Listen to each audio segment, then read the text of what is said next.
Dans Actes 11, 19 à 26, nous pouvons voir l'ordre pour l'Église révélé progressivement. Cela commence à Antioche. Jusqu'alors, l'évangile n'était prêché qu'aux Juifs. Les étrangers de Cyrène et de Chypre étaient venus à Antioche et commençaient à prêcher aux Grecs. Le résultat fut qu'un grand nombre d'entre eux croyaient et se tournaient vers le Seigneur parce que la main du Seigneur était sur eux. L'Église de Jérusalem y envoya alors Barnabas, qui était reconnu comme un prophète et docteur. Lorsqu'il arriva là, il témoigna que la grâce de Dieu travaillait puissamment. Mais il sentit immédiatement qu'il avait besoin de quelqu'un d'autre pour l'aider. Aussi il s'en alla et ramena Paul, un apôtre, pour travailler avec lui à Antioche. Quoique le premier travail ait commencé puissamment, il ne pouvait progresser de lui-même. Il fallait le plein apport des apôtres, des prophètes et des docteurs. Et nous voyons au verset 27 que les prophètes et les apôtres furent conduits ensemble pour le travail du corps de Christ. Il survint non seulement une famine, mais aussi de grandes persécutions à Jérusalem. Lorsque Barnabas et Paul furent envoyés par l'Église pour leur porter du secours, ils apprirent que Jacques avait été tué et que Pierre était en prison. L'Église était continuellement en prière pour que Pierre puisse être délivré. Je peux imaginer Paul et Barnabas se joignant tous les deux à cette réunion de prière. Quelle merveilleuse réunion de prière.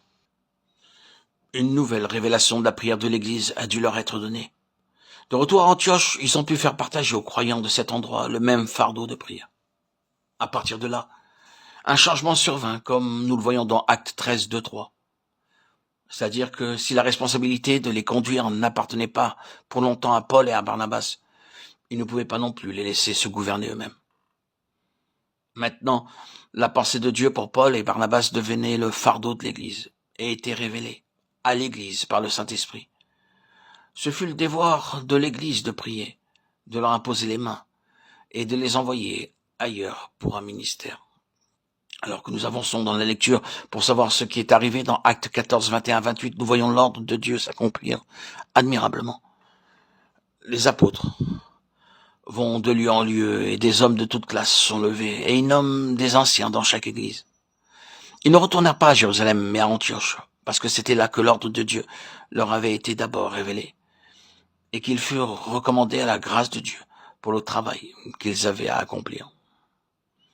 Et lorsqu'ils revinrent, ils rassemblèrent l'église et leur racontèrent tout ce que Dieu avait fait.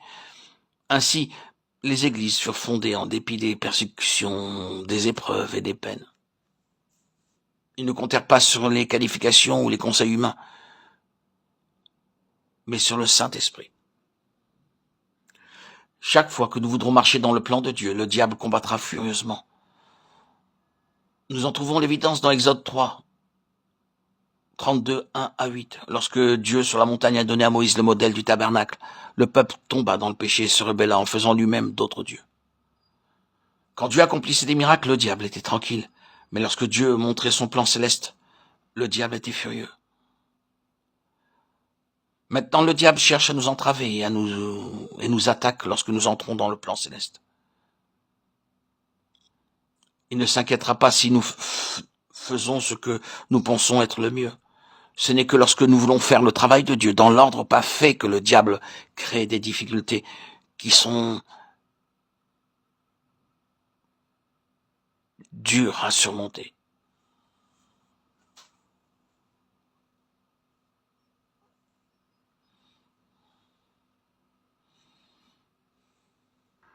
J'ai vu ainsi bien des nouveaux convertis, égarés, parce qu'ils n'étaient jamais entrés dans la vie de l'Église. Ils avaient été engendrés par quelques personnes seulement. Aucun de nous ne peut porter ce fardeau seul. Dieu a donné ce fardeau à l'Église.